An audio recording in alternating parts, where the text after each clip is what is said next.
Wild-goose chase. Oh, excuse me. From Clermont, the word went out through Europe, carried back not only by the feudal lords who had signed up, but by wandering preachers too. Many people seemed gripped by the madness. One small army even headed off, led only by a prophetic goose. The goose died in Lorraine, apparently worn out by its exertions. Whether it benefited from less time in purgatory, we don't know. One of the most successful salesmen for the Crusades was a wandering preacher called Peter the Hermit, who roamed the highways and byways of France and Germany, riding a donkey and eating nothing but fish. Peter's preaching of the crusade worked like a kind of medieval Twitter, spreading the word far more quickly than the official announcements. There was something of the Old Testament prophet about this itinerant preacher.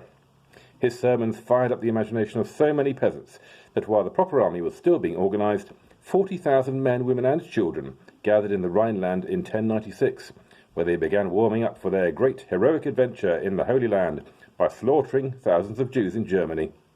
The first large-scale massacre of Jews in Europe. Not a good omen. This so-called People's Crusade soon lost all semblance of order. In Hungary, they looted Belgrade, killing 4,000 people. They were then attacked by Hungarian forces, and some 10,000 of their number were killed.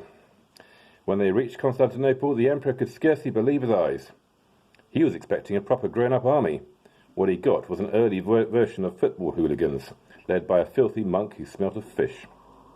He suggested that they wait for the proper army, but they were too impatient. They headed across the Bosphorus and into Turkish territory, eager to fight the infidel. The accounts are truly appalling. In Nicaea, they indulged in horrific barbarism, torturing and killing the citizens, and, if the reports are true, even spit-roasting babies. And the worst of it was that the Nicaeans were actually Christians who were simply living under Turkish rule. When the Turks arrived, they showed no mercy, and the amateur army was massacred. In the end, around 3,000 people made it back to Constantinople. Over 90% of those who had started out in this great pilgrimage war lost their lives. Shock and awe. The People's Crusade was a disastrous failure.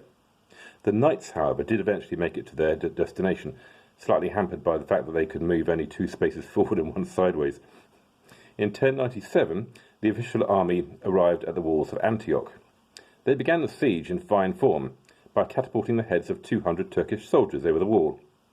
But the walls proved unbreachable, and as the weather grew colder, food grew short. Thousands starved to death. Matters were not helped by the arrival of a group of Flemish survivors from Peter's Crusade, who apparently had developed a taste for human flesh. They were particularly keen on roasted Turk. Well, it was Christmas after all. Finally, though, the city capitulated, and the exhausted crusaders entered and gleefully looted the city. When they looked out again, they found that the Turkish reinforcements had arrived, and now the crusaders were the ones being besieged. It was time for a miracle, and one duly arrived. Another Peter found a relic buried under the ancient cathedral in Antioch. It was none other than the Holy Lance, the spear that pierced the side of Christ himself. This was truly a miracle, not least because there was already one on display in Constantinople. But the people didn't care. Inspired by the relic, maddened by hunger, desperate like cornered rats, they burst out of the city, attacked the Turks, and a bit like that, routed them. Many would have been happy to stop there. Apart from anything else, an Arab army had recaptured Jerusalem, a bit like that from the Turks. And thus, one of the excuses for the crusade, Turkish abuse of pilgrims, was no longer valid. Excuse me, there's a lot of eruptions going on here.